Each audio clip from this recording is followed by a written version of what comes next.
sureaguosiu ir šokdamas į kitą į tokią konservatorių darbų ir nuopelnų sąrašą. Reaguosiu jūsų pasakymą, kad čia Seimo nariai tik tai nori savireklamą užsimti. Aš manyčiau, kad čia daugeliu atveju mes galim rasti labai konkrečių interesų, kurie vienu atveju ar kitaip atsispindi. Ir aš atsiremsiu nuo to, kad iš esmės 20-24 metais visos konservatorių iniciatyvos, jos vienaip ar kitaip buvo kažkam naudingos. Jos nebuvo, jos nesiekė viešo intereso, nebuvo taip, kad visiems blogai, bet valstybei geriau. Ne, priešingai, kažkam viskas geriau. Tai jūs labai teisingai šnekat, tai visiškai akivaizdu, kam geriau. Tai yra pirmoje eilėje, reiškia, loterijų, taip, kur iš viso vakuume gyvena, reiškia, žmonės, kaip jau minėjom, visi galvoja, kad čia valstybė tvarko reikalus, bet esmė tame, kad panašu, kad jie tvarko reikalus valstybės, nes tai yra visiškai privati struktūra, kur vienas, reiškia, yra akcininkas su 51 tautinis olimpinis komitetas. Tylus ir nekalbantis. Lietuvos, taip. Ir daugiau ten nieko nėra, naudojamas tik tai įtakai daryti, viešai turiu omeny formuoti. Bet kiek žinai, problemų sporte tai daugiau negu reikia, nes toj paaiškinsiu dar. O kita pusė, reiškia, yra visiškai privatus interesai, 49, ten kažkiek tai procento yra paprasčiausiai fiziniai asmenys. Lietuva kažkokiu, sakykime, nesuvokiamų dalykų, nesuvokiamais, kaip sakant, argumentais atidavė be nieko keliem asmenim, ir tie asmenys labai gerai pasinaudojo tą indulgenciją.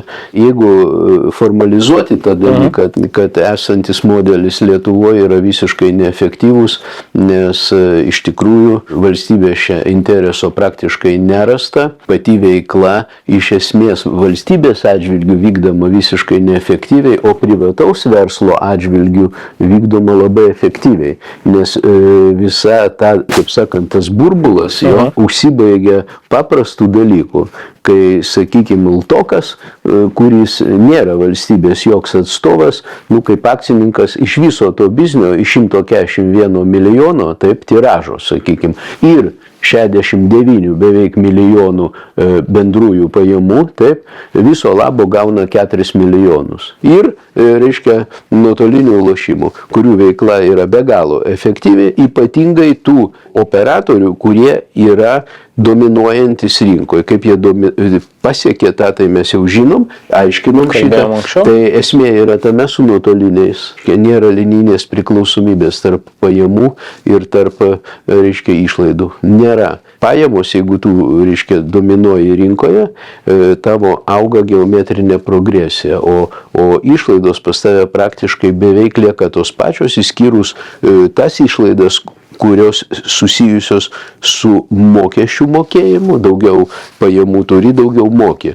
Tai šitos toliau mokesčių ir mokėjimų išlaidos priklauso tik tai, kur tu moki už tam tikras paslaugas, mokesčią moki ir paslaugas, kurias tau suteikia tretieji asmenys, kad tu galėtum vykdyti veiklą. Taip, viskas. Visos kitos yra fiksuotos. Tai kitaip tariant, jeigu tu turi milžiniškas pajamas, o tokių įmonių yra Lietuvoje, taip, tai jos turi milžinišką viršpelnį. Pavyzdžiui, daugam užkliūna ir daugam nepatinka, kad, pavyzdžiui, pastaruoju metu ir pastaruosius 4 metus iš tiesų reklamos kiekis yra žiauriai kertantis per galvą. Ne? Ar mes žiūrėtume ar televiziją, ar internetą, ar visur kitur, reklamos kiekis yra didžiulis. Tai šito vietoje tas augantis reklamos kiekis yra tiesioginė pasekmė 21 metais Mykolo Majausko ir kolektyvo priimtos pataisos, kai buvo uždraustos skatinimo priemonės ir visos tos skatinimo biudžeto išlaidos iš organizatorių persikėlė į reklamos biudžetus. Dabar mes ką turim? 24 metais viena iš reklamos agentūrų Inspired UM apibendrino 24-23 rezultatus, lošimų ir loterijų segmentas yra 3 didžiausias televizijos reklamdavys. Kitaip tariant, lošimai nusileidžia tik mažmeniniai prekybai ir medikamentams, lenkia finansų įstaigas ir paslaugas, lenkia mobilų ryšį, saldumynus, mineralinius vandenis, telekomunikacijas, elektroninę žiniasklaidą. Kitaip tariant, reklama patapusi didžiulių srautų pinigų iš lošimų bendrovių, iš lošimų loterijų organizatorių. Visiškai teisus, bet čia, kaip sakant, bus tų pasikeitimų truputėlis, kadangi priimti yra teisės aktai, kai kurie ten ir lingės ten inicijuotis vienas kitas, bet kur yra pastaba? O pastaba yra ta, kad visi šitie reikalai yra susiję su nuotoliniais lošimais. Šita reklama. Antžeminių praktiškai niekas nereklamuoja. Nėra, tai yra viena. Išskyrus Olifėją. Jo, tai yra klaidina sekundė. Ir loterijos, kaip sakant, čia yra nuotolinių lošimų ir loterijų suma. Viskas. Va, antžeminių lošimų praktiškai nėra. Kitas dalykas, tai apskritai, kad priimti pakeitimai, ir čia jau 21 metų paketas Mykolo Majausko, jis neva tai buvo parduotas arba pristatytas kaip toks konkurencijos didinimo rezultatas. Tačiau vietoj to konkurencijos didinimo mes matom didžiulį srautą iš antžeminio sektoriaus su visom pasiekmėm. O tos pasiekmės yra labai konkrečios – darbo vietos, lošimo vietos. Jo, tai mes šnekėjom apie rinkos struktūrą. Jeigu reiškia viena lošimo rūšis yra labai pavojinga, kita vidutinio pavojingumo, o kito mažiausio pavojingumo, reiškia lygiai priešingai turi būti ir konkurencija. Supranti, lygiai priešingai. Ką padarė Majauskas? Jis padarė viską priešingai. Jis padarė, kad didžiausia konkurencija būtų kur? Tose lošimo rūšyse, konkrečiai nuotoliniuose, kur pavojingiausia, tai rezultatas. Bet rezultatas ne tik vartotojai. Rezultatas, ką pats dabar pasakėjai, rezultatas, tai dar kad sustiprint, jisai dar į mokesčius padidino. Akivaizdu, kad jis tikslą turėjo, jis buvo įtakojamas. Akivaizdu, tas, kad jam rengė tos projektus. Tai čia aišku kaip diena. Matom visi, kad pinigų plovimas, socialinės pasiekmes, toliau griuvimas, reiškia, nusaikių rūšių, konkrečiai lažybų punktų B kategorijos salonų. Taip, labai konkrečiai mes turime skaičius. Tas buvo padaryta dar, kaip jau ir aiškinom, būtent dėl vienodų dar ir mokesčių ir dėl patrauklumo. Skaičiau iš Vokietijos, reiškia, bylų dviejų apjungtų generalinės advokatės išvadoje aiškiai pasakyta, kas turi įtakos į vartotojo pasirinkimą. Tai jis viską ir darė, kad būtų renkamasi to, kur maksimaliai yra. Tai jeigu nuotolinių lošimų yra 83,%, tai visiškai akivaizdu. O kad iš viso sužlugdyti iki kokių, reiškia, vos kelių procentų, jis dar biurokratinius dalykus, reiškia, pasiūlė padaryti, eiti kas 5 metus į miesto tarybą ir aiškintis su jais savo egzistavimo klausimus. Ir viskas. Tai tokie dalykai. Tai dabar dar ne viskas. Kadangi jau įsigalioja yra būtent Majausko tie reikalavimai, tai beprotiški. Tai galiu pasakyti, plėtros jokios ant žemės beveik nėra. Praktiškai susitraukė. Neįmanoma iš principo. Bet už tai nuotoliniuose milžiniška plėtra. Ir netgi už paskutinius metus, kaip sakant, dar ten 14% ir dar ten milžiniška suma išleista yra vartotojų ir vėl. Tai jau aišku visiškai su juo. Man tik tai neaišku, kodėl jis dar vaikšto laisvas. Čia yra problema. Gal jo užsakovai, nes čia yra fantastiniai dalykai. Čia ne užsakovose esmė. Valstybė nesuvokia, ką daro iš viso. Pirmą dešimtmetį vykimo lošimų, pirmą dešimtmetį. Nuo 1 iki 11. Baisiausiai žiniasklaida darė viską, kad jokiais būdais nebūtų plėtros. Antram dešimtmetį jokio. Visi patenkinti. Tai kaip lošimų priežiūros tarnyba savo ataskaitų ten truputį parašė, ar ne? 15 milijonų žiniasklaidos priemonėm per metus skirta. Tai, man atrodo, čia ir yra atsakymas. Tik nežinau, ar su loterijom ar be. Manau, kad be loterijų. Manau, loterijos... Tai nedetalizuota. Nedetalizuota, jo. Tai... Poveikis darbo vietų atveju yra akivaizdus. Mes turim nuo pat 2001 metų suminius rezultatus. Tai, bet, jeigu žiūrint tiesiog konservatorių eigoje, 19 metų rugpjūtį, taip metai iki ateinant konservatoriams visoje rinkoje buvo 2268 darbuotojai. Dabar, paskutiniais duomenim, kovo mėnesį, dabar mes turim 1520. Nu gerai padirbėjo žmonės. Minus 700 darbo. Tai jie matyti ir siekia, bet pats nepasakai, kad Lietuvoje nedarbo lygis pagal užimtumo tarnybos duomenys vasario 1 dienai 9,3% ir tai yra 168 300 žmonių. Ir sudėjus su 638 tūkstančiais seniorų, ar ne, jau turim 800 tūkstančių asmenų, kuriem privalomai turim mokėti pinigus iš valstybės biudžeto, iš mokesčių mokėtojų pinigų. Tai yra milžiniški skaičiai, taip, ir turim rezultatą, bet povedu aš prie to, kad šitiem žmonėm, kurie atsakingi yra, jiem šitie žmonės, jiem visiškai neįdomus. Jie skaičiuoja, kiek surinkom lošimo į loterijų mokesčio. Į viskas. Jiem neįdomu, kad ten 700 žmonių, kaip sakant, liko ant ledo. Jiem nesvarbu, nes jie neskaičiuoja, kiek tie žmonės dirbdami sumoka mokesčius. Kiek jie mokesčių sumoka tie žmonės. Galų aplink tą verslą dar kitas verslas. Būtent ir dar daugiau, jie ir išleidžia tos pinigus Lietuvoje pagrinde, nes tai nėra kažkokie stebuklingi atlyginimai labai dideli. Kitas dalykas, kurį mes jau dabar matom pasiekmes, jūs jau minėjote apie tą kas 5 metus atnaujinimą savivaldybių tarybų sutikimą dėl lošimo vietos veiklos. Ir mes čia turim antžeminių lažybų punktų ir B kategorijos salonų pajamų per mėnesį paskaičiavimo tokią lentelę. Mes išvedam iš suminių rezultatų, kur matosi, kad vienas antžeminių lažybų punktas per mėnesį uždirba 8,8 tūkstančio eurų, antžeminis B kategorijos automatų salonas uždirba 13,5 tūkstančio eurų.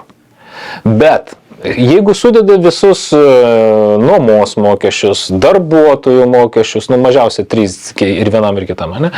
Tai įrangos išlaikymo, valytojo ir taip toliau visus elektros mokesčius gaunasi ir sudėliojami tokią atsipirkimo lentelę, tai sėkmės atveju, ten jeigu viskas eina kaip sviestų patepta ir niekas nesikeičia, šitas pradinės investicijas galima atpirkti per 14 metų. 14 metų, tu turi laukti, kol atsipirks, tarkim, ar tai lažybų. Aš tai supratau, kad ten 21 metas buvo. Tai čia priklausomai nuo dar kurių rezultatai. Tai vienais jeigu tu nori vieną daryti, tai saloną.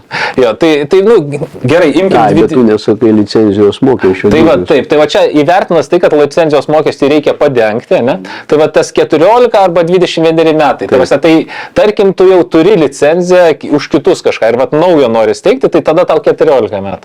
Jeigu tau reikia su licencija dar padengti, tada automatiškai viskas įsitempia. Ir klausimas tada šitoje vietoje, kokia prasmė nustatyti 5 metų limitą lošimo vietai, kai tau 14 metų atsipirkimo terminas. Tai prasmė yra viena labai paprasta, kad niekas naujų net nebandytų atidarinėti. Nes tavo investicijos jau mažiausia 2 kartus bus po kirviu ir tu, kad uždirbtum 15 metais pelną, 2 kartus drebėsi, duok dievę, savivaldybė pasirašytų tą patį leidimą. Visiems viskas aišku, kad jie nusiteikia sunaikinti šitos verslus, taip, ir tendencijos aiškios, labai dideli skaičiai yra uždaryti ir daug labai žmonių neteko darbo. Jų tikslas toks. Konkrečiai per Majauską tas tikslas buvo sprendžiamas, o šitą Skaistė padėjo dar per tos 2%, kurie nesuprantančiam atrodo labai nedidelis skaičius, bet palyginus su patirtim, kad ir Britanijos ar tos pačios Vokietijos, mes akivaizdžiai matome baisius dalykus, kad jie tiesiog žlugdė tas lošimo rūšis, kurios turi mažesnės, reiškia, pajamas ir pakankamai didelius kaštus per lošimo vietą. Viskas. Tai dabar aš norėčiau jums paaiškinti, čia yra įdomus dalykai. Pavyzdžiui, B kategorijos automato vidurkis per mėnesį 737 eurai. Vieno įrenginio. Taip, dabar A kategorijos automato 2276 eurai. 3 kartai. Mokestis vienodas. Tai kol tas mokestis buvo nedidelis, ar ne, tai toliai reiškia, dar galėjo dirbti tą, sakykime, B kategoriją su apribotais parametrais. Tai su panašiais parametrais 22%. Jūs įsivaizduokit, buvo 20, padarė 22, kai Didžiojoje Britanijoje su panašiais parametrais 5%. Tai aš viską suprantu, ką jie išdarinėja, bet kur jų atsakomybė? Kur jų atsakomybė už va šitos dalykus? Kur atsakomybė? Taip, tai ne tik Mykolo. Kažkas tai ministerijoje rašė vyriausybė išvados projektą. Jo, jie pritarinėja, jie dirba. Tai dabar pasakysiu, pats įvardėjai, 8800 lažybų punktas. Nu tai paimk tu nuomą, paimk tą, sudėk 4 ar 3 darbuotojus, ką tu gausi čia, likutį kokį. Tai simbolinį. Dabar penktadalis iš karto kaip salonas 13 563, ar ne? 4 ar 3 žmonės turi dirbti. Nuoma, komunaliniai reikalai. Aha. Įranga kainuoja. Įranga, be abejo, amortizacija. Dabar žiūrėkit, čia 8 ir 13. Dabar lošimo namuose A kategorijos dalys, jo, 90 000, tai maždaug suprantat, kiek skiriasi, tai žiūrėkit, gaunasi su to pačiu tarifu, ar ne, akivaizdžiai matosi, kam yra geriau. Tai mes ir kalbam, jie darbuojasi gerai. Jeigu jūs pažiūrėsit vedančių tų bendrovių pelningumus, taip, kurie būtent dirba šituose sektoriuose, dominuoja nuotolinių lošimų ir, sakykime, neribotų kazino lošimų, tai jūs viską ir suprasit. Jūs viską suprasit ir pamatysit, kad jiem gerai labai sekasi, nes administracinis ir politinis resursas dirba ant jų. Dabar jūs įsivaizduokit, virš 20 metų dirba antžeminiai lošimai. Taip, nuo 2001 metų. Sumano Majauskas po 20 metų padaryti pertvarką bet kokią. Reiškia, kad galutinai uždaužyti plėtrą ir veikiantį tinklą, sakykime, jo, ant žeminių, tų ribotų, jis vanoja, įsivaizduokit, reiškia, lošimo namamis į 300 000 už licenciją. Po 20 metų veiklos staiga sugalvojame, dabar dar daugiau. Tai reiškia, lošimo namai, kaip minėjau, automatų dalis 90 000 generuoja bendrųjų pajamų, stalai 95 ir viso 185 000. Dabar įsiklausykite dėmiai. 13 000 generuoja vienas salonas, 185 000 per mėnesį ir 13 000. Ką jisai daro? Jis uždeda po 300 000 licenzijos mokestį. Vienoda. Tai jūs įsivaizduojat, koks tikslas šitų dalykų, ką? Tiesiog, kad tų, kurie menkai dirba, kad jų neliktų. Nieko neliktų. Lošimo namai gal. Jo, ir dabar turint 300 000 mokėti jo, tai naujai, koks kvailys gali ateiti. Joks, iš tikrųjų, dabar dar ne viskas. Tuo pačiu metu lažybų punktų jis deda 100 000, reiškia, jo, totalizatoriui, kurio nėra, dėl dingo rinko 100 000, žirgai 100, bingo 100, nei vieno iš šitų nėra. Dėl to ir nėra. Jo, dėl to ir nėra. Loterijom 0. Loterijom 0, jūs įsivaizduojate. Dabar klausyk toliau. Loterijų bendrosios pajamos yra 68,9 milijono už 24 metus. 71 milijonas yra visų antžeminių lošimų pajamos. Tik 2 milijonai skiriasi. Įsivaizduok, nieko. Dabar dar įdomiau, jisai deda, jau dirba nuotoliniai nuo 16 metų, jis deda nuotoliniam 500 000. Ar žinai kam? Tam, kad reikia iš tų 10 operatorių, kurie dirba, 10 nuotoliniai srity, jisai daro viską, kad liktų kokie 4, nes tie smulkus nėra prasmės, nes jie neturi tokių gal pelnų ir neturi net perspektyvų į ateitį, kad sumokėtų 500 000 ir neaišku, kuom užbaigti. Viskas daroma išimtinai stambiam ir labai stambiam kapitalui. Bet gal čia Mykolą reikia pasveikinti. Jo darbai sėkmingai realizuoja. Aš nežinau, ar pasveikinti, nepasveikinti, čia tokie dalykai, bet čia yra labai neskaidrus reikalai. Ir kas įdomiausiai, kad tokius teisės aktus balsuoja tie Seimo nariai, net nepasigilinę visiškai. Tai šiandien mes sakom tiesiai, smulkesnį verslą daužyti, nuosaikių daužyti, stambų proteguotų. Tas akivaizdu. Ir aš galiu pasakyti, kad jie tikrai galės mokėti ženkliai daugiau, jie gaus žymiai daugiau pajamų, sąskaita tų, kurie užsidarys. Tai čia klausimų nėra. Ir mes dabar matom tendencijas, kaip nežmoniškai smuko lažybų punktų klausimai, pajamos ir kaip smuko salonų. Pajamos jau eurais. Jeigu mes nagrinėtumėm prašymų neleisti lošti statistiką, vėlgi 4 metų laikotarpyje mes matytume, kad 20 metais Lietuvoje pateikta 5800 prašymų neleisti lošti. 24 metais šitas skaičius išaugo beveik 3 kartus, iki 16 400 prašymų. 3 kartus išaugę prašymai neleisti lošti, 2 kartus išaugusios išlaidos. Koreliacija tikrai yra. Kyla klausimas ir mes prie to prieisim detaliau, kam tai naudinga. Dabar aš norėčiau visgi pereiti dar prie vienos labai įdomios diagramos, kuri mums labai aiškiai nusako kai kurios dalykus. Žiūrėkit, normaliai bendrovė dirba 10-12%, iki 15%. Normali verslo bendrovė. Normali verslo bendrovė. Tai žiūrėkit, kas vyksta.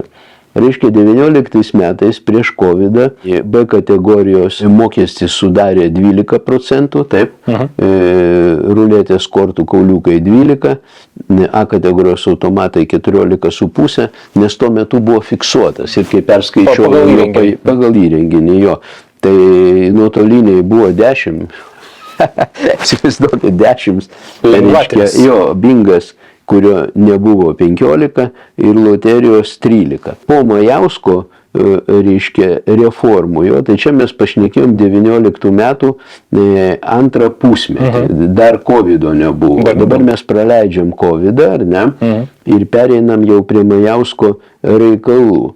Ir perėjus prie Majausko reikalų, mes už 22 metų antrą pusmetį jau matome vaizdą sekantį. Vietoj 12, 14 ir 10 mokama jau 20%, reiškia plus 8. Tai jau mes artėjam prie kritinių reikalų, ar ne? Loterijos toliau moka 13. Paskui jau 23 metų pirmą pusmetį jau loterijom 18, jo. Ir paskui loterijom taip ir lieka 13. Ir paskui loterijom jau 23 pirmą pusmetį loterijos 18, visi po 20 moka. Taip. Ir paskui mes matome skaistės reikalus, kaip visi jau moka 25 sausio 1, reiškia po 22, loterijos 18 nuo tiražo. Mes matom, kad plus 10% ruletė, plus 10% B automatai, plus 8% A automatai, nuotoliniai plus 12. Tai jeigu tai bingo nėra, loterijos lieka 18. Tai aš prie ko vedu? Jūs galite įsivaizduoti va tokį dalyką, kai nuo pajamų 10% papildomų, reiškia, paima per 6 metus. 10%. Padidėja. Tai, 10 procentinių punktų. 10 procentinių punktų, taip, nuo pajamų. Galima įsivaizduoti, kas turėtų likti iš tavęs. Ir tada visiškai nestebina kita lentelė, kur mes matom, kiek įmonių dirba pelningai, ne? Ar kiek nepelningai. Tai sekundę, mes matom pelningai dirbant. Kalbėkim taip, kaip yra. Loterijos, taip, kurios yra aiškiai globojamos ir aš galiu pasakyti tiesiai. Toks vaizdas susidaro, lyg tai nuo valstybės būtų šitoj bendrovėj deleguoti akcininkai, kurie turi nuo tokios situacijos naudą. Tai juos reikia saugot kažkur. Juos reikia saugot žiauriai, kad kuo mažiau mokėtų, reiškia, valstybei mokesčių. Labai stipriai, aš paskui paaiškinsiu, kodėl.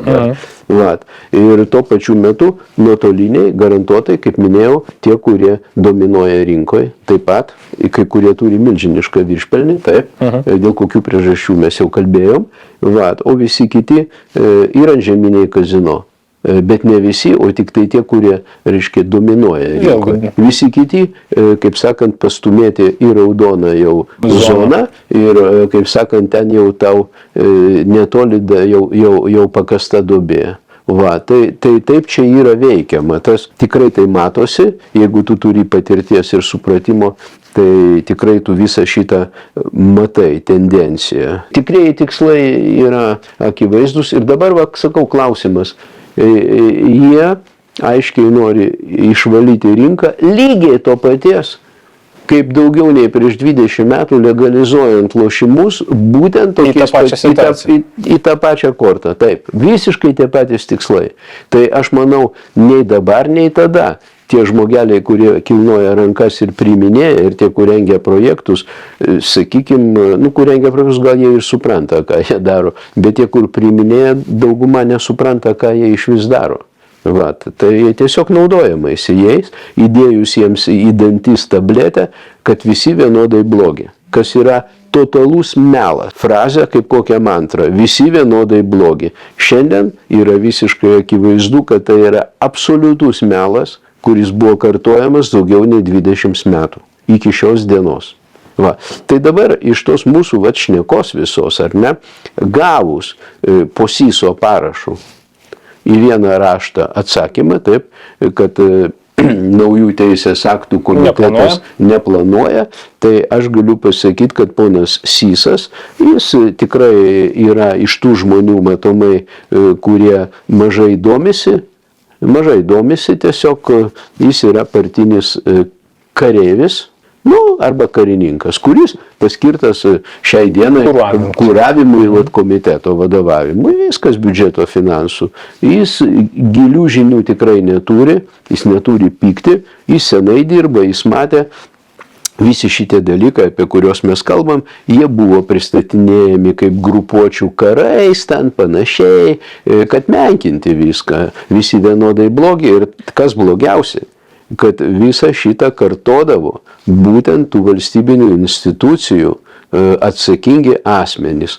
Kodėl jie taip elgėsi, tai čia vėl tyrimo reikalai. Tai aš noriu pasakyti dar kartą ir pakartoti, kad tokio lygio praradimai, kokie reiškia vyko, jie yra nukreipti prieš Lietuvos valstybę. Ir šitie klausimai turi būti nagrinėjami aukščiausiam lygiai.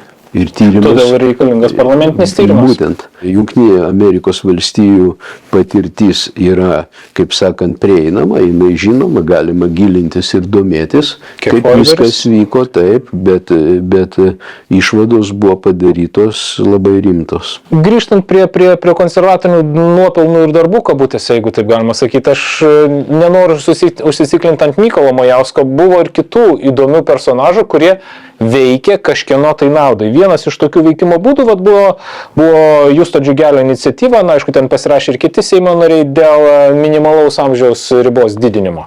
Kitaip tariant, vėlgi tiem ribotų statymų lošimams, taip, tiek B kategorijai, tiek bingo salonams, tiek totalizatorių salonams, tiek lažybų punktams, nuo 18 metų padidinta minimali riba iki 21 metų. Ką mes matom dabar, tarkim, duomenų objektyvių jokių niekas nepateikė, kad problema yra.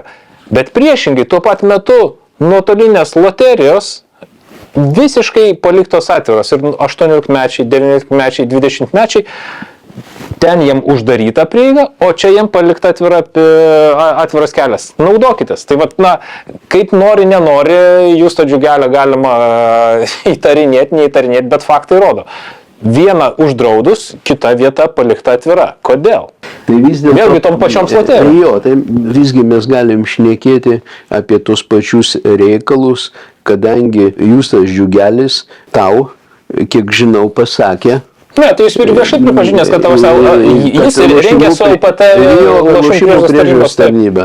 Reiškia pagalba, jo. Efektas bus toks, kad paprasčiausiai prie tų visų represijų, kurias konservatoriai padarė, taip, kad gautum mažiau pajamų ir turėtum didesnę mokestinę naštą ir aplamai išlaidų, taip, padarė, kad dar mažiau gautum pajamų. Tai yra galbūt nereikšmingi skaičiai, bet prie visų tų, kurie jau numatyti, jo, dar gausi. Čia viskas vedama prie to, kad bankrutuotum. Konkrečiai dirbtinai bankrutuotum. Čia rūpinasi šitų institucijų žmonės. Lygiai taip pat Gimajauskas pasakė, kad jam projektą ten rengė, jie kartu ten ta pati lošimų priežiūros tarnyba. Tai va, tai jau jinai kartojasi, visi šitie dalykai viršyje jos įgaliojimus, visų pirma. Jo, tai visiškai nesusiję su lošimų priežiūra. Sekundę. Įdomiausiai, kad jiems matomai reikėjo nukreipti dėmesį visai kitur, vat, suvirpin širdį šitiem jautriem vat, Lietuvos žmonių, reiškia, deleguotėm žmonėm, arba net nedeleguotėm, jeigu pagal sąrašą jie suvirpin širdį, jo, kad bėgtų į tribūną ir rėktų, koks aš geras, o kiek žmonių neteks darbo, ar ne, tas nerūpi. O toliau tas vartotojas iki 21 jisai ramiausiai loš loterijose, momentinėse, kur statymai milžiniški, taip, laimėjimai milžiniški, azartas milžiniškas. O ten jie leis pinigus, o tie nepilnamečiai. Čia jau pilnamečiai. Nuo 18 tai akivaizdu, kam jie dirba, ką jie daro. Tai man klausimo nėra. Jie aišku aiškins, kad jie, biškutį... Jo, kažkas su jais negero, ne? Sakys jie šitą, aišku, kad ne. Darys savo demagogiją ir viskas. Bet čia yra visiškai akivaizdu, ko čia užsiimama, visiškai aišku.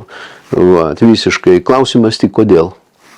Kodėl jie taip elgiasi? Tai, šitoj vietoj... Tai pasakysiu dar daugiau. Kam naudinga? Kam naudinga, taip. Kam naudinga jau aišku. Aišku, klausimas, kodėl jie tą daro. Kodėl jie tą daro? Kam naudinga yra aišku. Kaip klasikai sakė, yra dvi priežastys kvailų sprendimų. Arba yra kvailybė, arba yra asmenis interesas, kitaip tariant, korupcija. Tai... Ne, kvailybė čia tikrai nėra jokios, kadangi tie žmonės dirba virš 10 metų. Virš 10 metų čia negali būti kvailybės, nes per 10 metų jau tikrai turi valdyti informaciją ir žinoti. Ir kas įdomiausiai? Įdomiausia yra tai, kad visi reikalavimai yra kam? Realiai organizatoriam.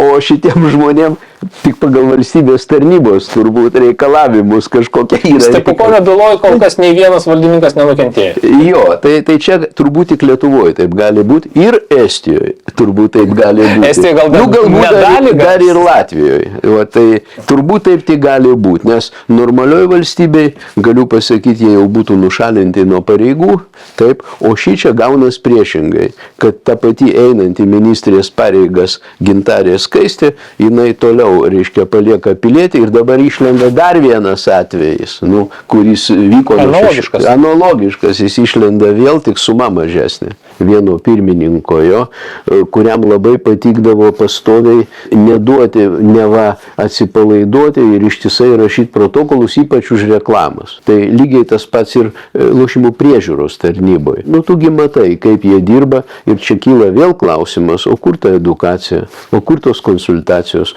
kodėl tiek tų 12 operatorių, jo, ne 12 tūkstančių, 12 operatorių, reiškia, eina ištisai, reiškia, protokolą ir vis už tą patį. Arba reklamos pažeidimas, arba kas? Skundžiasi lošėjai, kad jam neleido to, jie skundžiasi ir taip toliau. O šitie gina jų interesus.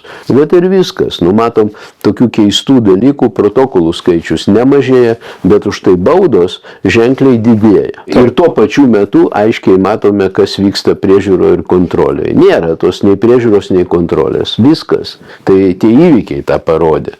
Nes nei vieno atvejo nebuvo, kad visgi tas atvejis būtų, sakykime, išaiškintas, bandant investuoti arba investavus pinigus, bet gan operatyviai į lošimus, reiškia, arba loterijas, investavus. Grinai pasigėdo pinigų bendrovės, iš kurių buvo jie pavogti. Mes nekalbam dar apie labai įdomius dalykus, o kiek pinigų tie žmonės iš nesavų pinigų jo galėjo uždirbti. Čiagi dabar kalba tie, kurie lošia, tokio lygio lošimus. Tai jie iš svetimų pinigų, reiškia, kas abu iš įmonių lošia, bet galbūt buvo asmenų, kurie ir laimėjo, o nepralaimėjo, tik jie negrąžino pinigų. Nėra paskelbta, ar jie lošia prieš kazino, ar jie lošia prieš kitus fizinius asmenis. Ir galbūt netyčia pralošia tiems fiziniams asmenims. Mes nieko nežinom ir nieks turbūt ir nėra detaliai nustatyta. Tai gal jie išsiplovė pinigus puikiausiai. Galimi gal ir tokie variantai. Kas galėtų paneigti? Kas galėtų paneigti. Kitas dalykas, būkim tikrai, sakykime, objektyvūs. Ir ką mes matom? Iš tikrųjų, keičiasi tie Seimo nariai, keičiasi viceministrai, keičiasi ministrai. Mes matom visišką kompetencijos nebuvimą. O norą tik tai kai kurių, reiškia, įstatymų leidėjų paprasčiausiai užšokti ant bangelės jo ir baisiausiai vaizduoti, reiškia, be galo besirūpinanti žmonėmis, o paskui paaiškėja po kiek laiko, ar ne, kad jokių problemų nebūta, kurios jam buvo įkištos į burną. Jokių problemų rimtų nebūta, būta pavienės vienas kitas asmuo. Bet kas įdomu, kad jie labai aktyviai ieškodavo, ir jiem pakišdavo. Už tai ta sveikatos korta priklausomybių. Tai jinai tokia populiari, kad dabar einanti kortą, kad kalbu jau ir Trumpas apie kortas kalba, jo, tas įdomu, tai ir mes galim pašnekėti apie kortas. Tai šiandien dar kas įdomu, dėl kolegialios institucijos, jūs įsivaizduokit, kai vyksta tokie dalykai, apie ką mes kalbam, tik kolegiali institucija galėtų užtikrinti tą skaidrumą, suprantant, kame reikalas šitų visų įvykių, kurie vyko. Tai pavieniai ten vadovai ar ką, tai jau matom, kas vyksta. Ir žiūrėkit, dabar dar momentas. Taigi akivaizdu, kad niekas jų patikrinti negali. Ar supranti? Negali jų realiai patikrinti. Tik jie patys. Galbūt FNTT. Ne, tai galima priminti to, kad stalų kontrolės iki šiol nėra kaip tokios. Tai jūs niekad ir nebuvo. Kazino, jeigu dabar grįžtumėm prie Stepukonio atveju, kai dabar Stepukonis kazino pralošė ten kelis milijonus Lietuvoje. Tai Lietuvoje nėra jokios kontrolės, kuri užtikrintų, kad jis mokėdamas pinigus grinais prie stalo. Nėra. Gali būti ramus. Kad dabar galima būtų atsekti ir patikrinti, ar jis tikrai sumokėjo tos pinigus. Tai faktas, bet buvo atvejis čia gal prieš 15 metų, kai FNTT darė poėmį ten ir bandė kažką ten įrodyti dėl pinigų, reiškia, plovimo. Kauno Akropolyje. Jo, pavedė valstybinės lošimų priežiūros komisijos, ten, reiškia, jai tam tikrą funkciją atlikti, tai baigėsi tuom, kad dingo visi kažkur tai faktai, tie vadinami, nes visi suprato, kad apskaitos tai nėra. Tai ir dingo viskas išnyko ir ta byla subliuško. Tiesa, ta įmonė, reiškia, pasitraukė, ta bendrovė panaikinta buvo jai po to licencija, bet visai už kitus dalykus. Greičiausiai patiem prašant. Ir viskas. Bet esmė ta, kad jokių faktų, viskas. Nes iš tikrųjų, tu nieko negali kontroliuojantį instituciją pasakyti, kad mes apskaitos tai nedarom. Žiūrim tik video, į video kamerą, žiūrim, stebim ten video. Tai prie ko vedu? Lygiai tas pats. Tik tai nesuprantama, kodėl tas tęsiasi taip ilgai, kai nėra momentinės, reiškia, pajamų kontrolės fiksacijos. Ir viskas, kai automatuose tas yra. Lažybose irgi tas yra punktuose, čia fizinėse vietose. Kas, vėlgi, kalbant apie konservatorių triukus ir įdomybės šios kadencijos metu, natūraliai norisi pakalbėti ir apie paskutinę, kuri dar neįsigalioja, tai yra Mindaugo Lingės ta reklamos uždraudimo. Ne? Aš jau minėjau tą aspektą, kad vyriausybė kažkokiu būdu pamatė išimti lažyboms reklamų, atidėjo reklamos uždraudimo lažybų atveju, bet man tai norisi kitą dalyką pastebėti, kas vėlgi užkliuvo, ne? Iš esmės, ką reiškia reklamos uždraudimas visoje rinkoje? Mes tokį atvejį jau turėjom su alkoholiu. Ir kas tada matėsi, kai uždraudžiam reklamą, tie rinkos lyderiai, kurie yra, jie ir toliau dominuoja. Iš esmės, rinka nebesimaišo, nebesikeičia. Tai kam naudinga Mindaugo Lingės reklamos uždraudimo iniciatyva? Dabartiniams lyderiams, kurie rinkoje dabar dominuoja. Tikrai taip. Tarp kitko, čia koreliuoja šitie reikalai su Majausko veiksmais. Jeigu buvo pradžioj galvojama, kad jo tie drastiški veiksmai organizuoti tam, kad ateitų iš išorės kažkoks rimtas nuotolinių, reiškia, operatorius, jo, ateitų. Tai mes pamatėm, kad į šitą rinką niekas neatėjo iš esmės, taip, ir mes matome aiškiai, kas vyko. Iš karto atsisakė to privalomo reikalavimo dėl, reiškia, fizinių vietų, turėjimo tam tikros skaičiaus, jeigu nori vykdyti nuotolinius lošimus, paaiškėjo, uždarė krūvą vietų iš karto, kai įsigaliojo ir uždarė. Akivaizdu, kam to reikėjo. Tai labai palengvino kai kam, matomai buvo per sunku jiems dirbti. Atleido krūvą žmonių, uždarė krūvą vietų ir liko tik su nuotoliniais, ten su 10, su 20 ar ten keliais darbuotojais. Tai matom tokių įmonių, kur turi 3 darbuotojus Lietuvoje. Tai tokie čia reikalai. Iš išorės nieks neatėjo ir galiu drąsiai pasakyti, neteis. Tai ką pats sakai, tai Lingė atkartojo. Iš tikrųjų, jisai dar įkalė koliuką, kad išorinis operatorius iš kažkur tai praktiškai ateit gali, bet kaip mes jau kalbėjom, nieko jis čia nepasieks. Nieko. Tai va, nes jau, kaip sakant, rinka yra Nes jeigu žiūrėtumėm iš viešo intereso pusės, tai akivaizdu visi sutarėm, kad tas dabartinis reklamos apimtis yra per didelis. Bet ją visiškai panaikinti yra kitas radikalumas, kitas... Nepanaikino visiškai, ten kažkiek tai galės jie reklamuotis, nėra visiško draudimo. Tačiau yra kitas draudimas, ką pats ir pasakėjai, kad vyriausybei gimė kažkoks, reiškia, kažkieno tai inicijuotas pasiūlymas, iš kur jis gimė visiškai neaišku. Taip, būtent protekcija padaryta lažybom dėl to, kad jų ciklas yra, reiškia, ilgesnis. Tai man yra visiškai akivaizdu, jog tai korupcijos požymių turintis veiksmas, taip, veiksmas. Ir tiek, nes aš galiu pasakyti, reklamuoti galima ir kitas rūšis, kurios iš tikrųjų yra žymiai mažiau pavojingos negu lažybos, tai ypač nuotolinės. Dabar kitas momentas ir tai įrodo bendrųjų pajamų suma ir rinkoje dalis lažybų, tai yra 22%, tai yra labai reikšminga suma. Va, tas rodo, kad tai yra tikrai visiškai prieštaraujanti situacija rinkoje, negu Šimonytės vadovaujama vyriausybė pritarė. Tas yra visiškai akivaizdu. Va. Tai va, čia galima būtų dar pašnekėti, reiškia, apie loterijų besaikę reklamą, kur yra visiškai neproporcingi draudimai, vat jeigu pats kalbėjo apie lošimus. Nes esmė yra tame, kaip jau kalbam, į lošimų paslaugų, reiškia, rūšį viena yra loterijos, jos be saiko, visiškai be jokių ribų reklamuoja, skatina vartotojus būtent naudotis loterijų paslaugom. Ir yra suformuota visuomenėje nuomonė, kad loterijos tik tai išmoka laimėjimus. Apie pralaimėjimus ten šnekos nėra. Yra valstybių, kur konkrečiai kaimynai mūsų ir Latviai loterijos privalo dalyvauti, kame visose programuose. Ne šiaip savo vykdyti, bet programuose, kurios numatytos ir lošimam. Prašymų neleisti lošti registrė. Jo, privalo dalyvauti. Dabar kas vyksta? Politikos principuose, lošimam. Prieinamumas, jam pagrindinis reikalas.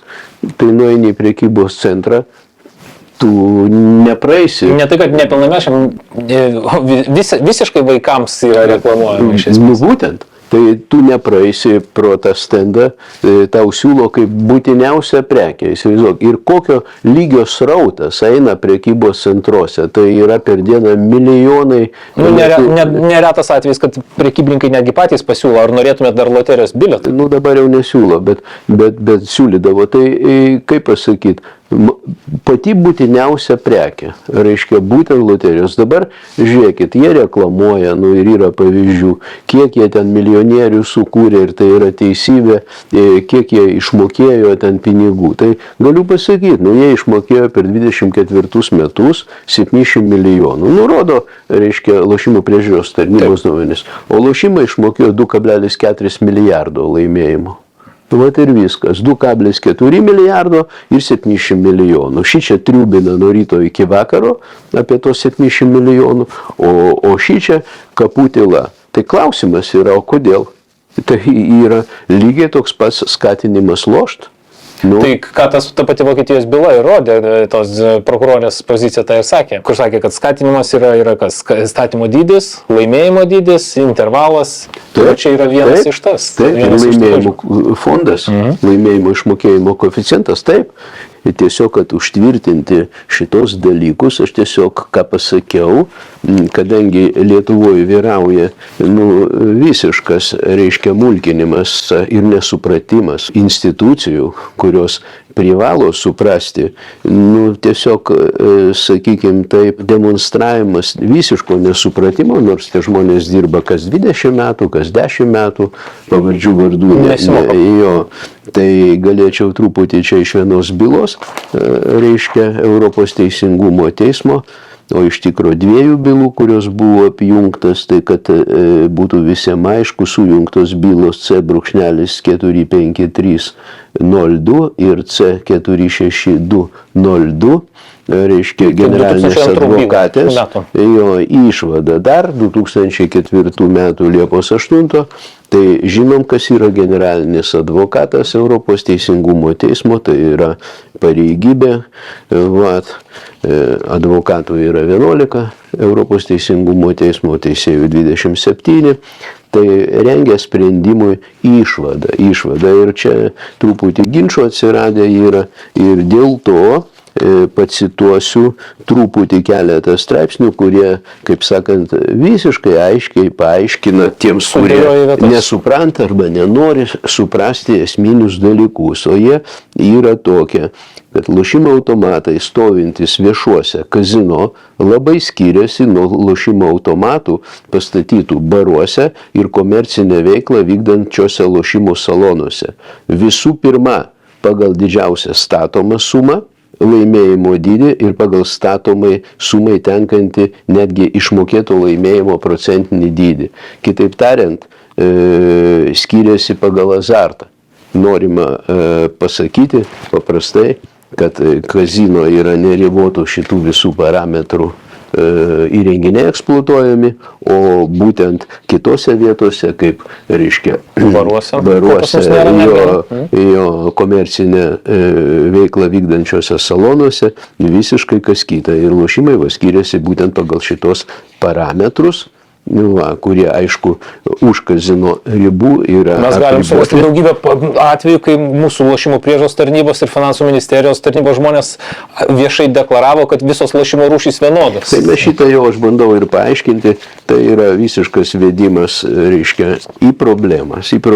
Tai jie tą ir darė. Kodėl jie tą darė, nežinau. Tai šitą aš jums pasakiau, kad vieni dirba daugiau nei 10 metų, kiti dirba ministerijoje daugiau nei 20 metų, bet jiem norėjosi kitaip. O dabar toliau 55 punktas šitos išvados kalba, kad vis dėlto nacionalinis teismas turi vertinti, ar konkrečių atvejų už viešų kazino ribų eksploatuojami lošimo automatai ir lošimai kortomis yra eiliniam vartotojui palyginamojo naudojimo su lošimo automatais ir lošimais kortomis siūlomais viešuose kazino ir tenkina tą patį poreikį, ar priešingai, jie vienas nuo kito labai skiriasi.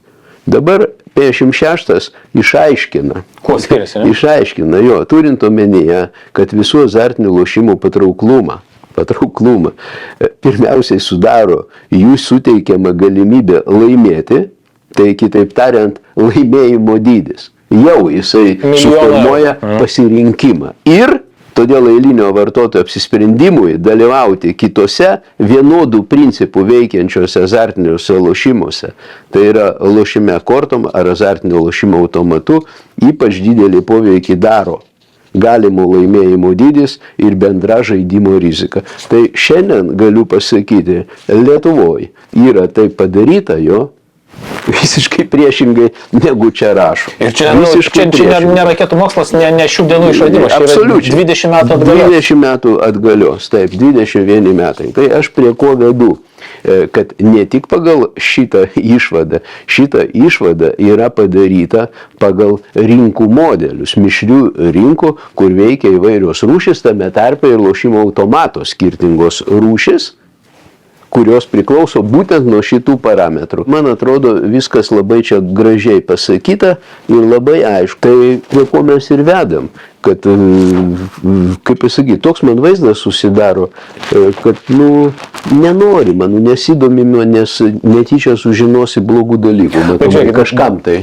Reikia suvokti ir suprasti, kad šiandien rinkoje iš tikrųjų, esant šitai situacijai, apie kurią mes daug kalbėjome, yra bendrovės, yra naudos gavėjai, kuriems šita situacija yra be galo gera. Ir reikia suvokti, kad iš tikro šitie asmenys tikrai labai pasipriešins numatomom permainom, jeigu tokios vyktų, nes jiems iš tikrųjų nieko nereikia. Jiems reikia ramybės, kad šiandien nebūtų keliami išvis praktiškai jokie klausimai, nes konservatoriai jau gerai padirbėjo, ar ne, kad kažkam būtų labai gerai sąskaita tų, kurie kitais metais, jeigu nebus atkeisti konservatorių priimti sprendimai, labai stipriai nukentės, o dalis jų pabaigs veiklą.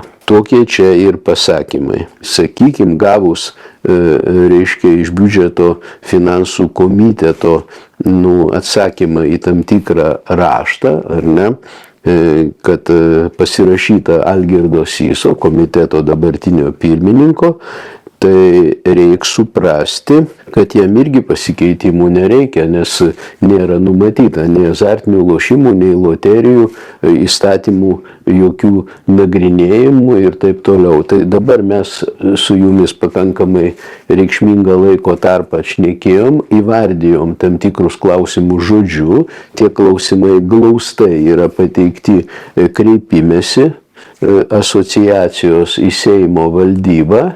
Kalbame šiandien, kad supažindint visuomenę su, kaip sakant, klausimais, manome, ne tik ydingais, bet ir nusikalstamo pobūdžio, ar ne? Tai klausimas, ar atsiras įstatymų leidėjo ir kitose institucijose noras, sakykime, pasidomėti rimčiau šitais klausimais. Tikimės, kad bus sureaguota visgi. Nes kalbam apie labai rimtus dalykus, kurie liečia daugelį sričių, vartotojus, valstybę, tos pačius verslininkus, kurie labai nuo konservatorių veiklos jau nukentėjo ir nukentės dar labiau. Ir greičiausiai pabaigs veiklą, kurią, reiškia, pradėjo prieš 20 metų ir sėkmingai iki šios dienos dirbo. Ir kas įdomiausia, pasitraukus tai ribotų lošimų dalį, liks tie patys pavojingiausi. Šito ir reikia, suprantate, šito ir reikia, niekam čia to bovėjimo nereikia. Reikia imti pinigą, kalk pinigą, nenueidamas nuo kasos, kaip sakant, ir viskas. Todėl mes ir sakom, tai kokios rinkos nori šitą valstybę aplamai, kuri neturi nei politikos principų, nei nieko. Nei kompetencijos. Jo. Tai dabar kas įdomu, stebi jų politikos tos principus, kurios jie įkalė, taip? Tai jie skirti taip pat sunaikinti tos ribotų lošimų. Būtent tos, kurie mažiau pavojingi, nes jie ir turi būti prieinamesnėse vietose, suprantate, tai jie nori jos pirmoji eilėj sunaikinti. Tai kas jos parengė? Kas vyksta, ką? Ir pažiūrėk Britus, pažiūrėk Vokiečius, ar ne, Ispanus, Olandus ir panašiai. Ir tu pamatysi visiškai priešingą vaizdą. Toj pačioj rinkoje, kurios struktūra labai panaši. Tai ir viskas, tik kiekybinių planų yra visiškai skiriasi, kadangi tų ribotų yra žymiai daugiau darbo vietų, žymiai daugiau gauna pajamų smulkus verslas, funkcionuoja gamyba. O dabar pinigėliai už paslaugas milžiniškais kiekiais išvyksta už Lietuvos ribų, kažkur tai į kažkokias salas, dar kažkur tai ir panašiai. Plius darbo vietos ten sukoncentruotos. Daugumoje atveju taip pat. Tokiu atveju, kai iš tikro net Jungtinės Amerikos valstijos, Trumpo asmenyje ir jo komandos asmenyje, daro maksimalias pastangas, kad pinigai liktų Jungtinėse valstijose, dar negana, ne tik liktų, bet kad jos ir atvežtų į valstijas. Jo? Tai ką mes darom? Mes matom, tai jeigu priešingai, tai jeigu kiekvienoj srity va šitaip Lietuvoje elgiamasi yra, tai kur tu gali nukeliauti į bedugnę tik tai, tai kur ta gerovės valstybė bus, jinai visiškai neefektyviai dirba. Tai įdomybė yra dar ir tame, kad šitas verslas nesukuria jokios plyno lauko investicijos ir panašiai, net ir darbo vietų reiškia, atėję iš išorės, jie nekuria. Nuotoliniuose lošimuose nereikalinga tiek darbo vietų. Ir tų bendrovių su tiek darbuotojais. Jos yra sukoncentruotos kažkur tai Maltoje, už tai Malta labai aktyvi nuotolinių lošimų Europos reguliavime, nes Maltoje yra susikoncentravę didelės pajėgos, kurios teikia paslaugas visai Europai ir pasauliui. Tai ar Lietuvai šito reikia, visko? Man klausimas, aš manau, kad tikrai ne. Niekam tas nerūpi, todėl ir reikia kolegialių, iš tikro, pasisėdėjimų, kolegialių organizacijų sukūrimo iš naujo ir kad daryti darbą. O tie sprendimai, kurie tikrai konservatorių buvo priimti, turi būti tikrai skubiai išanalizuoti ir sustabdytas jų veikimas arba panaikinti iš viso. Nes jie tikrai prives prie baisių pasiekmių. Bet loterijom tas negrėsia. Negrėsia jiems. Šitas negrėsia taip, nes jos globoja aiškiai. Politinė sistema jos globoja aiškiausiai. Jo. Ir nesvarbu kokia partija. Tarp kitko, kas įdomiausia. Čia yra ilgamečio darbo vaisius. Ilgamečio, tikrai. Čia per dieną 2 tokių dalykų nepadarysi. Čia yra sisteminiai reikalai, rimti labai reikalai, dėl ko iš tikrųjų klausimų tikrai daug. Panašu, kad atsakymų irgi nenorima gauti.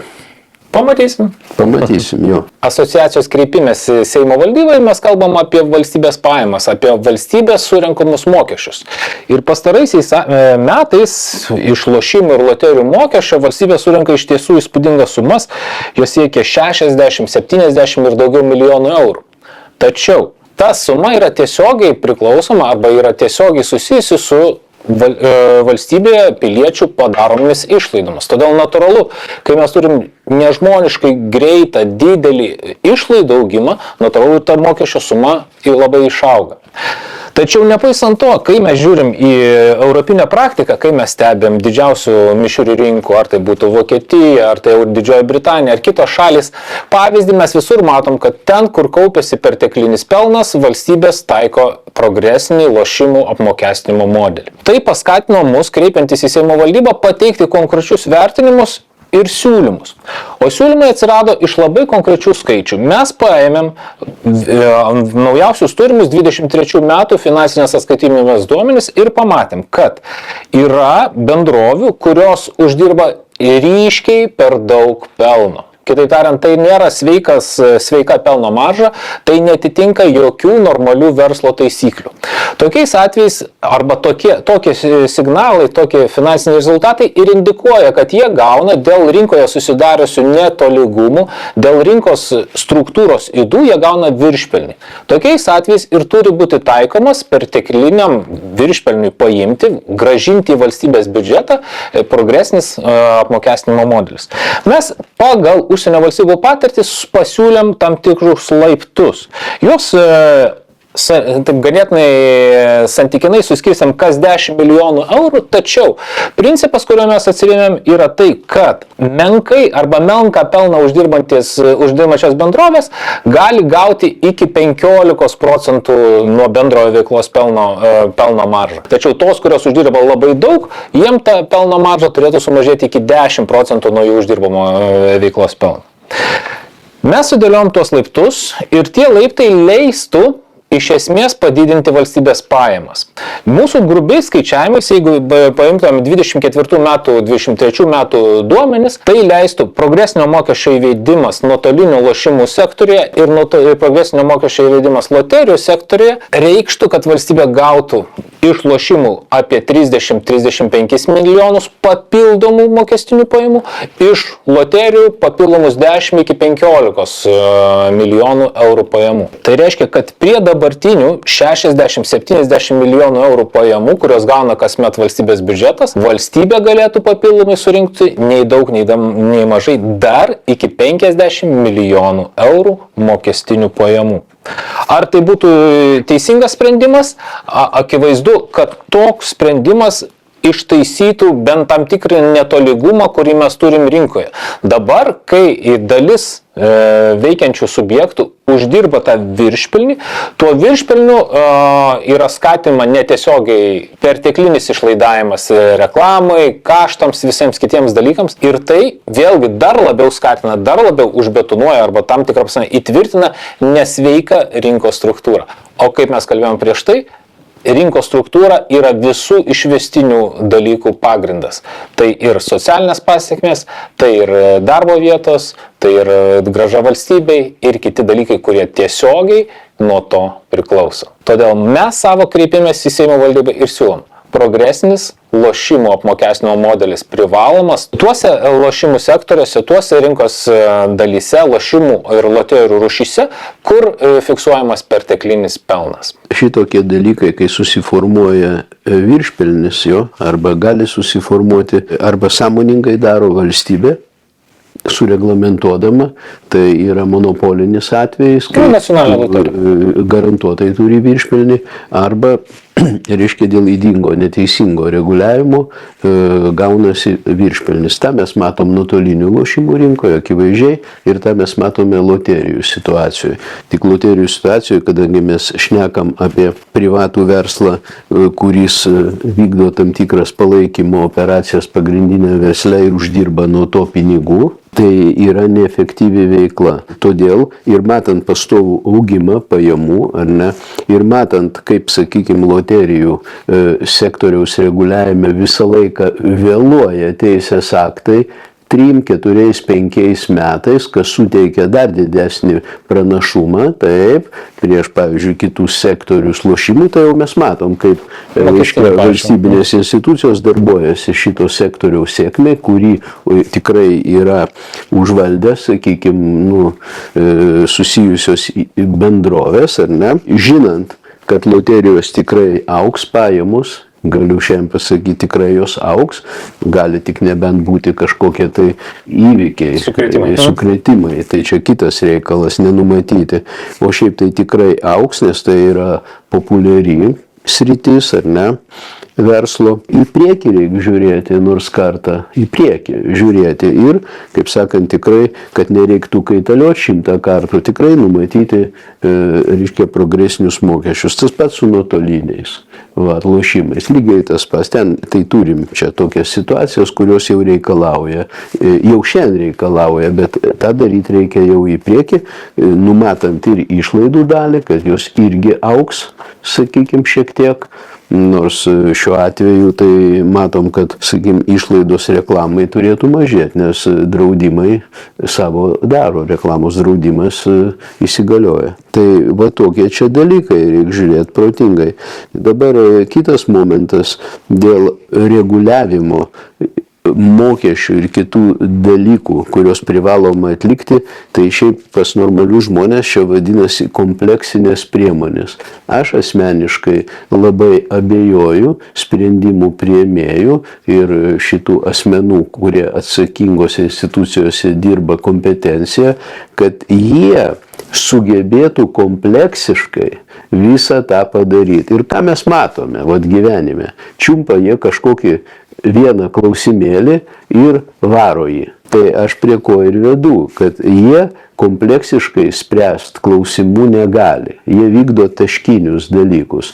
Jeigu kažkas pasiūlo kažką tai kito gero, iš karto jie blokuoja, jie atmetinėja, nes jie tiesiog nesuvokia. Tai todėl reikia galvoti iš tikrųjų apie kolegialų nepriklausomą organą, žiūrint į ateitį, bet pradėti šiandien naują, nes tikrai konservatoriai sugriovė kolegialų institutą. Ten jis turėjo didžiulių privalumų, bet jis turėjo šiek tiek trūkumų, nes buvo deleguojami iš tikro partijų žmonės, grinai partiniai. Nebuvo kompetencijos politinio pasitikėjimo. Jie neturėjo specialistų tokios aukštos kompetencijos, bet gyvenimas parodė, kokių reikia specialistų, kokių sričių, nes čia yra multifunkcinė veikla, kuri turi įtakos į visuomenę, į socialinius dalykus, pinigų plovimo. Ir dar kas yra įdomu, kaip mes kalbam apie mokesčius ir jie tikrai, ta suma vis auga ir auga, tas politikos principas, kad valstybė turi pripažinti, kad ekonomikai tai yra svarbi visgi veikla. 9.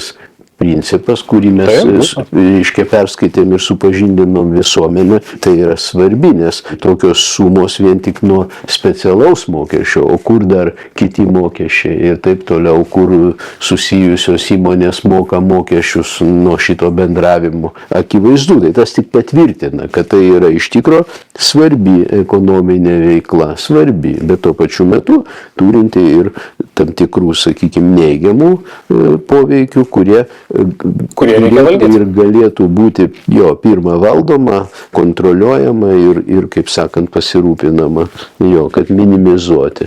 Bet tam reikia pastoviai dirbti. Pavieniui klausimai iš tikrųjų turėtų baigtis, tie pavieniai, o dėl tų institucijų tai iš mūsų kalbos reikia suprasti, jiems yra labai daug klausimų ir turėtų būti dideli pasikeitimai. Ir institucinė prasme, ir rinkos reguliavimo prasme. Turėtų būti įtvirtintas iš tikro nuosaikių lošimų dominuojanti rinka.